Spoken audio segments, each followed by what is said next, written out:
Alright guys, check this out. Silver, finally, we've knocked off the big target 24.25 yesterday.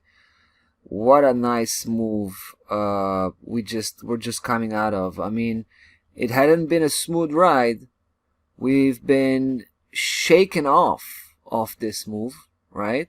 I mean, it started very well where we knocked off the first target 23.58. Then we had to take a loss because we got in to, for the rest of the move, right? The last stretch towards the target, but then we've had a pretty violent single day move that really, triggered us out. So we took a loss on this one. But now, like I said, when we got in, we're gonna be compensating on that loss, that little loss. Even though, bottom line, we still were in profit, we kind of gave back with that loss. But now we're really keeping our head way well above, water. So that was a really good and nice clean move. Lasted for I think about 5 days or so. And we got in even before price action broke 23.58 because that's how confident we were that, we were kind of stopped out, unnecessarily, so to speak. So we got in, and yeah, mission accomplished. Knocked off that 24.25. But if you remember, all along, I was saying we're not done with the silver. 24.25 is actually the first stage, first stage target, if you will, right? It's not where we think price is actually going. We think it's going way above, way beyond 24.25. We were talking about the big picture, and I was mostly talking about, I was mostly referring to 25.46 as the last line of resistance.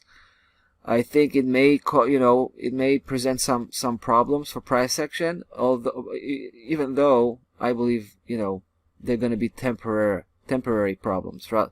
So price action right now is facing some adversity at 24.25, like we expected. But I don't think it's going to hold price action for too long. It's going to break. It's going to break forward. Whether we're going to be taking on the silver from 24.25 to 25.46, that remains to be seen. I'm not too sure. It's a kind of a shaky part of that move because price action can turn around at that point. If we got the count wrong, which is possible, we have been wrong before. So, this may not work too well for us. So we'll see, right? This area is a bit of a dodgy area. We'll see about that. But from 25.46 and up to 27.90, that's a must, right? We'll definitely try to participate on that move if it materializes, of course. All right, guys. So I guess what I'm trying to say here is we're out, right? We're out of this one for now. Stepping aside a little bit, taking a bit of a break. Pretty sure price action is going to come back and try to attack that 24.25 again, and pretty sure it's going to be successful. So next time we're here, I believe price action will be above 24.25, and we'll have to make a decision whether we're going to be trying to chase 25.46. Sounds good? That's about that. Silver, guys. We're moving on to the next segment on our program today, cryptocurrency market. We're going to be talking about the Bitcoin. It seems to be having a bit of a U-turn, a bit of a reverse, may lead into a serious technical correction. So that's what's coming. See you in the next video.